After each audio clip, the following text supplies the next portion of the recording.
আমাদের সবার পছন্দের গরুর মাংসের কালো বোনা করেছিলাম আর খেতে দারুণ হয়েছিল। হাই এভরিওয়ান, আসসালামু আলাইকুম। কেমন আছেন সবাই? আজকে একটি ডেইলি ব্লগ নিয়ে চলে আসলাম আপনাদের মাঝে। আশা করি সবার ভালো লাগবে। তো সকালে উঠে রাফির জন্য টিফিন বানিয়ে নিয়েছিলাম চিকেন ফ্রাই। তো রাফিকে স্কুলে পাঠিয়ে দেওয়ার পর এদিকে বাবু উঠে গিয়েছিল। রাফিকে স্কুলে তোলার জন্য প্রতিদিনই আমার যুদ্ধ লেগে যায়, আর ওকে উঠাতে গিয়ে আমার ছোটো বাবু দেখা যায় ওর ঘুম ভেঙে যায়। তো ওকে ফ্রেশ করিয়ে এরপর ওর সাথে একটু খেলা করতেছিলাম। ও দুষ্টুমি করতেছিল, এই যে ওর সাথে গল্প করতেছি আর ও আমার সাথে হাসতেছিল। এভাবে ওর সাথে খেলা করার পর সকালে নাস্তা করে চলে গেলাম রান্নাবান্নার কাজে। যেহেতু গরুর মাংসের কালো ভুনা করবো আজকে, তো আগেই আমি মাংসটাকে সব মশলা দিয়ে ম্যারিনেট করে রেখেছিলাম। এরপর এটাকে ভালো করে কষিয়ে নিচ্ছি।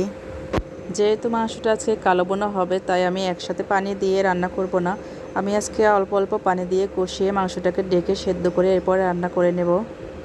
আর আজকে কালো বোনাটা আমরা রেডিমেড মশলা দিয়েই করবো, আর এতে টেস্টটা অনেক মজা হয়। একসাথে পানি দিয়ে রান্নাটা করলে যে টেস্ট হয়, তার থেকে অল্প অল্প পানি দিয়ে সেদ্ধ করে রান্না করলে টেস্টটা দারুণ বেড়ে যায়। এই তো রান্নাটা আমার প্রায় শেষ হয়ে গেছে। দেখেন, যখন এর মাংসটা সেদ্ধ হয়ে যাবে, কালারটা চেঞ্জ হয়ে যাবে, তখনই আমি এটাকে বাগার দিয়ে নিয়েছি। আর বাগার দেওয়ার পরে লাস্ট দেখেন, দেখতে যেমন ইয়াম্মি এবং খেতে অনেক মজা হয়েছিল। তো কালো বোনা করার পরে আমি ডিম সেদ্ধ করে নিয়েছিলাম, যেহেতু পোলাও রান্না করা হবে আজকে। আর পোলাওর সাথে কিন্তু ডিমের কোরমা খেতে অনেক মজা হয়, যেহেতু রাফিও পছন্দ করে, তাই ডিমগুলোকে আমি খোসা ছাড়িয়ে নিচ্ছি। আর এদিকে বাবুকে একটু টাইম করিয়ে নিচ্ছি।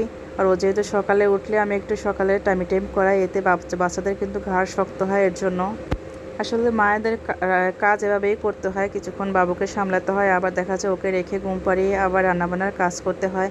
তো এদিকে ওকে ঘুম পাড়িয়ে আবার চলে গেলাম রান্নাবান্নার কাজে। এখানে আমি রুই মাছ ভেজে নিচ্ছি। মাছগুলোকে আমি আগে ধুয়ে পরিষ্কার করে নিয়েছিলাম। এরপর হলুদ, মরিচ এবং লবণ দিয়ে সামান্য পরিমাণে এরপর মাছগুলোকে আমি ভেজে নিচ্ছি রান্না করার জন্য। যেহেতু রুই মাছ আমি ভুনা করব, পোলাওর সাথে রুই মাছ ভুনা খেতে কিন্তু ভালো লাগে। আর আমি বেশিরভাগ মাছ কিন্তু ভুনাটাই পছন্দ করি বেশি। এই তো ছিল আজকের রান্নাবান্না। এরপরে এই তো আমাদের রান্নাবান্না ছিল। এরপর বিকেলের আইটেমে ছিল নাস্তার জন্য এই তো সেমাই পিঠা। সেমাই দিয়ে এভাবে পিঠা বানিয়ে খেলে কিন্তু অনেক মজা হয়। তো আজকের ব্লগটি কেমন লেগেছে সবাই কমেন্ট করে জানাবেন। ভালো থাকবেন। আল্লাহ হাফেজ।